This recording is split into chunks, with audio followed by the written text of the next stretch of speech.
major aspect of modernity is its sheltering, its institutionalization. In institutions, a wall is created around the members, the organisms, within which an order is established by authority figures.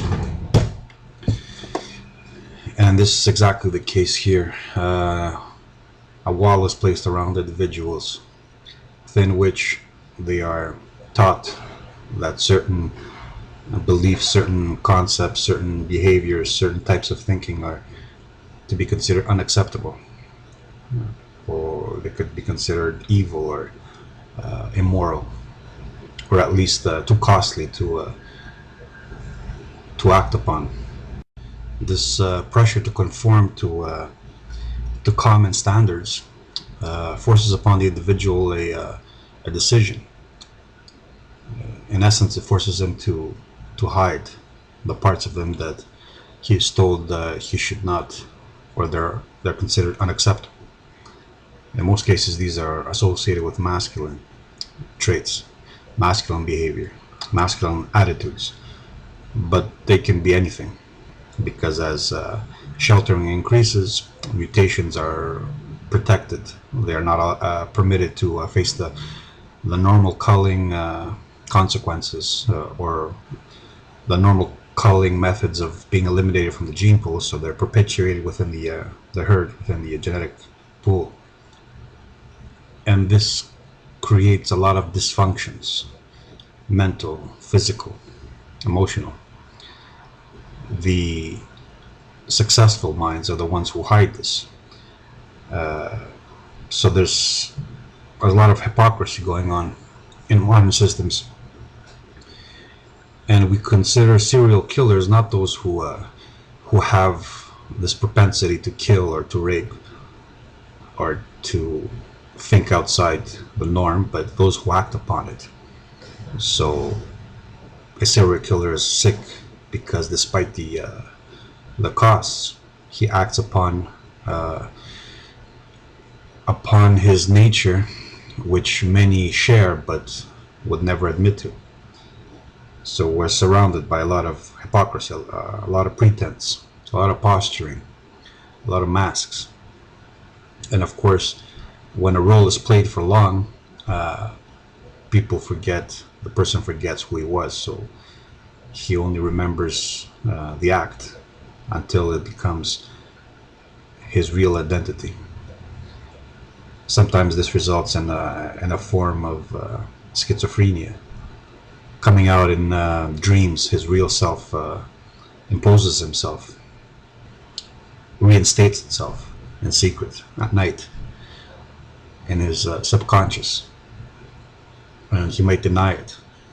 I mean, there might be many pedophiles out there, let's say, for example, or rapists who never act upon their desire, but nevertheless are burdened with a sense of shame, maybe dreams, maybe the stress is derived from hiding a secret that they're told they should be ashamed of. I'm not saying pedophilia is right, I'm just saying this is a sexual mutation that is becoming more and more common because of this rampant population explosion and reproduction with no culling mechanisms to keep it under control. The primary characteristic of sheltering is the absence of fear. Fear becomes an emotion that's slandered, demonized, when in fact it's a survival mechanism, just like any other emotion is. And it's an emotion that keeps the organism in check, keeps it careful. Of course, the system doesn't want the organism to be careful unless it's told to be careful, because it wants mindless activity, interactivity within its boundaries. Risk takers, behavior, childish behavior. It wishes to produce this sense of safety within its borders, within its walls, to increase spontaneity, this unthinking action, this carelessness. The first victim of this is respect. When you have no fear, you have no respect. You have no respect for the other, and you have no respect for yourself. And in fact, this sense of entitlement, this increasing disrespect for everything and anything, is a symptom of the absence of fear. Now, somebody could be afraid. Somebody's always afraid of a loss, whether this loss is of one's own life. So one feels afraid of what threatens to take away its life or what it values. Or sometimes we are afraid of the loss of the other, right? We're respectful towards our teacher or our mate because we're afraid of, if we're not, he or she will deprive us of their company, of their support, of their teaching, of whatever it is that we get from them. So fear is not always, doesn't always have to do with a physical threat. Sometimes it can be something as selfish as being afraid of losing somebody's company or somebody's sexual availability. Nevertheless, with the absence of fear, we have the absence of respect. We have the absence of caring. We have this retardation of the human mind. It's maintained in a state of infancy. That's what domestication is. When we domesticate a dog, for instance, when we take a wolf or a wild dog and we domesticate it, what we do is we maintain it in a state of infancy. We retard its natural development. And this shows in its appearance, right? The drooping tail, ears, the drooping tail, its friendliness, its uninhibited activity, its fearlessness, because it lives within a sheltered environment, so it's never had to employ fear or use fear. Of course, courage is not the absence of fear. Courage is the control of fear. To be courageous or brave is to act not because you're not afraid, but despite your fear. Ignorance is often mistaken for courage. For instance, if I go into a beach where there's sharks and I have no clue that there's sharks, my action might seem courageous, yet it's based on ignorance. I haven't thought out what might happen. I don't know what might happen. So I act without being repressed by anything, any consideration. But that's not courage, that's ignorance. And it's often mistaken for courage. The population is in fact maintained in the state of ignorance. And this makes it more vulnerable to fear, ironically, because the less experience you have with something, the more the slightest sign of it will affect you. And this is used by the systems, and we see it in the United States where they routinely use fear or controlled measures of fear to induce a certain outcome.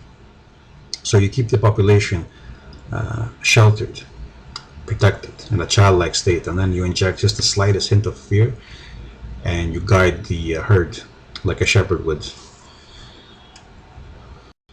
We see the effects of this fearlessness when it comes to sexuality. In the past, females were afraid. They were afraid of the male. They could not fuck around with the male because they would get slapped around.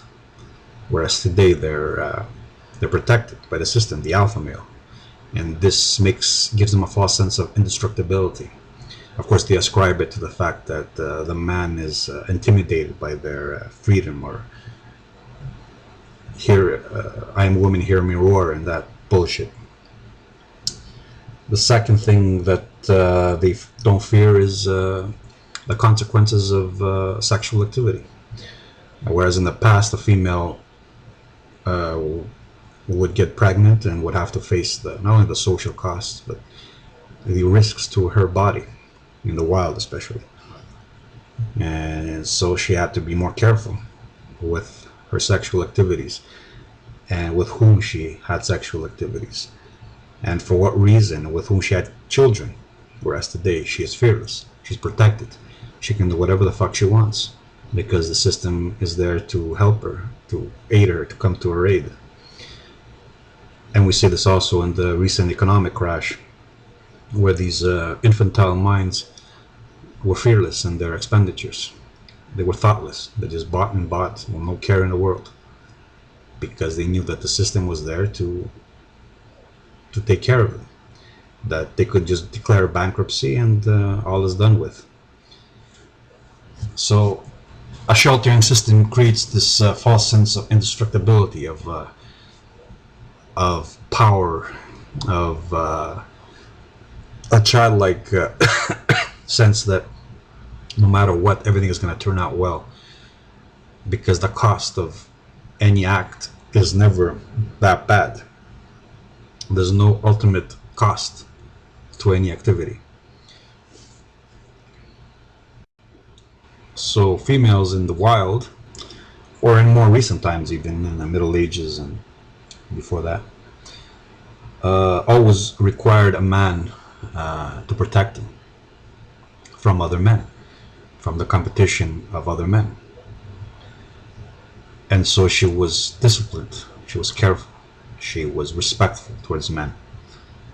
Of course, this has been eliminated. She no longer requires the safety a man can give her because the system provides this instead. So it becomes the replacement alpha male, the only male she really needs. So all other male are emasculated, they become irrelevant.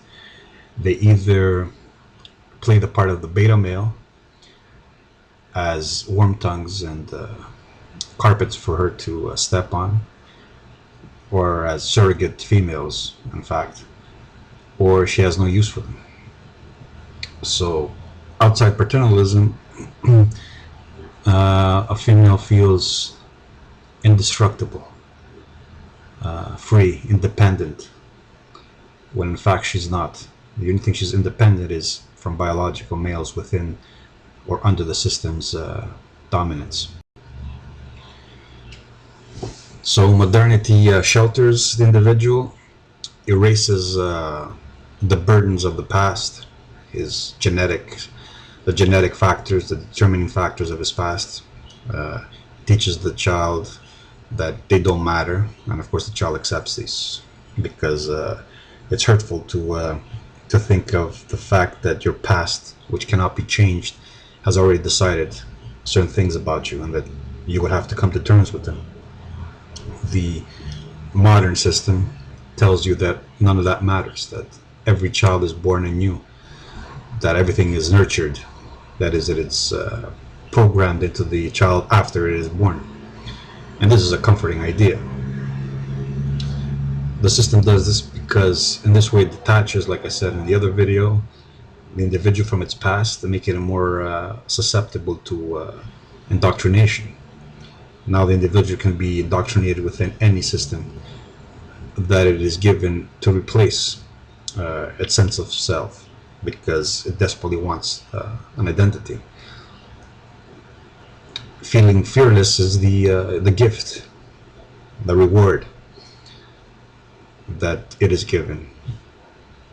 And this of course results in this false sense, like I said, of indestructibility, the feeling that nothing can hurt us. Well, nothing can hurt us severely.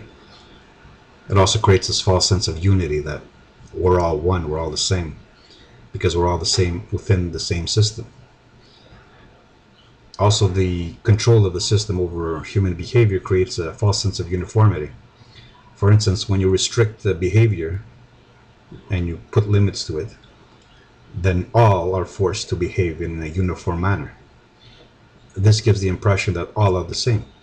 That would be akin to training a dog and a cat to behave in the same manner which would give the impression that there's no behavioral difference or there's no genetic difference between a dog and a cat, because they are both subdued by an external will, in this case a man, who forces them to behave in a particular way, trains them to do so from a young age, punishes them when they don't ascribe to his rules.